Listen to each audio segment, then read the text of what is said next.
এটার উৎপাদন মেয়াদ আছে না? জি স্যার। কোথায় লেখা আছে? এই সবগুলো তো একই ঘটনা নাকি? মেয়াদ কতদিন থাকে?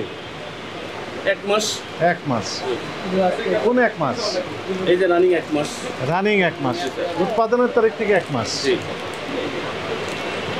উৎপাদনের তারিখ থেকে? জি 1 মাস। কোন উৎপাদনের তারিখ লেখা আছে? তাহলে বুঝবেন কিভাবে যে মেয়াদ উত্তীর্ণ হয়েছে কি? রেগুলার আনি রেগুলার শেষ হয়। এগুলো কি করে? এটা পিজা বলে আমরা রেগুলেটর। এগুলো তো মেয়াদ থাকা লাগবে। আপনি মালিক আপনি? না স্যার। এগুলো কি রেখেছেন? এটা ডিম, সিদ্ধ ডিম। নিচে আলু। জি। এটা দেখি। এটা সস প্যাকেট। রেডি করতেছি তো মাত্র। এটা মেয়োনিজ। এগুলো ফ্রিজে রেখেছেন কয়দিন আগে? এটা সত্য কথা বলেন। এটা কালকে মানে একদিন ভাইজা 2 দিন বিক্রি করি 2 দিন। কিন্তু এর মেয়াদ থাকে কয়দিন? এটার মেয়াদ 2-3 দিন থাকে স্যার। এটা সকালে ঢুকেছে। বন্ধ করে হয়ে গেছে। এগুলো তো দেখেন এই যে ময়লা পড়ে গেছে না? এটা ময়লা আমরা এখন শুনেন এটার উৎপাদন মেয়াদ আছে না? জি স্যার। কোথায় লেখা আছে? এই সবগুলো তো একই ঘটনা নাকি? না সস আজকেই আসছে। আজকেই আসছে, কিছুক্ষণ আগে আসছে। এগুলো আজকে আসছে? না ওইটা ওইগুলো ওইগুলা। এগুলো তো ময়লা পড়ে গেছে না? এটা ময়লা পড়ে গেছে রোডের সাইড তো, এই যে প্রতিদিন। কিন্তু কতদিন আগে? এটা ধরেন আমরা সপ্তাহে 2টা-3টা আনি। কিন্তু এটা কতদিন আগে? এটা ওরা বানায় হয়তো 1 সপ্তাহ 5 দিন আগে আমরা আনাম। কিন্তু মেয়াদ থাকে কতদিন এগুলোর? এগুলা মেয়াদ কিন্তু তো আমরা যাই না, হয়তো দেখছে যে 3টা আনলি আমাদের দেখছে যে মেয়াদ 10-15 কতদিন দিন থাকে? 1 মাস।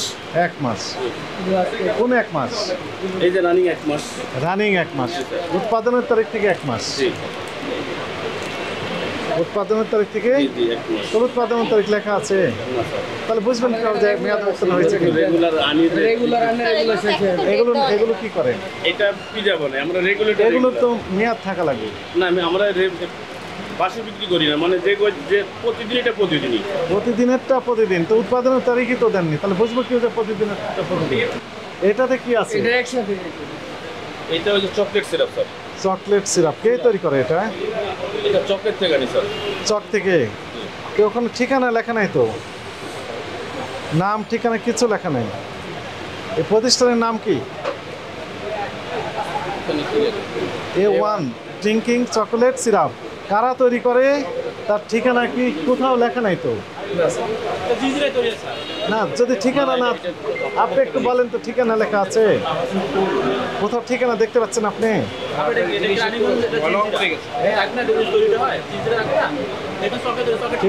আছে নাই তো ঠিকানা যদি না থাকে তাহলে ধরবেন কিভাবে? একটা বালতি নিয়ে আসেন, এখানে রাখেন, বালতি রেখে একটা একটা করে খুলে এখানে ঢালেন তাড়াতাড়ি। আপনি আরো একজনকে লাগিয়ে দেন, তাড়াতাড়ি করেন। সম্ভবত কাপড়ের রং আল্লাহ জানে। এই ওখানে ফেলে দিচ্ছেন কেন এরকম ভাবে? সব নিঃশ্বাসন করে বাইরে রাখেন, হাতে লাগবে। দেখেন ভাই আপনি হাতে লাগে না জানেন।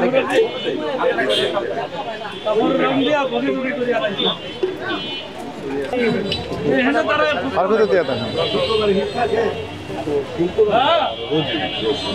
এগুলো দিয়ে দেন, এটাও দিয়ে দেন। যেগুলোতে ট্রেডমার্ক দেওয়া আছে, বিএসটাই লাইসেন্স আছে, ওই যে লোগো আছে বিএসটাই, এবং ঠিকানা লেখা আছে, স্পষ্ট ঠিকানা লেখা আছে, উৎপাদনের তারিখ, মেয়াদ উত্তীর্ণের তারিখ, এগুলো তথ্য দেওয়া আছে।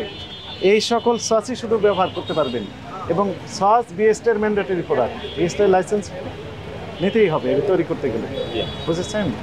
এগুলো আর করবেন না। আপনাকে সতর্কতামূলকভাবে 20,000 টাকা জরিমানা আরোপ করা হলো।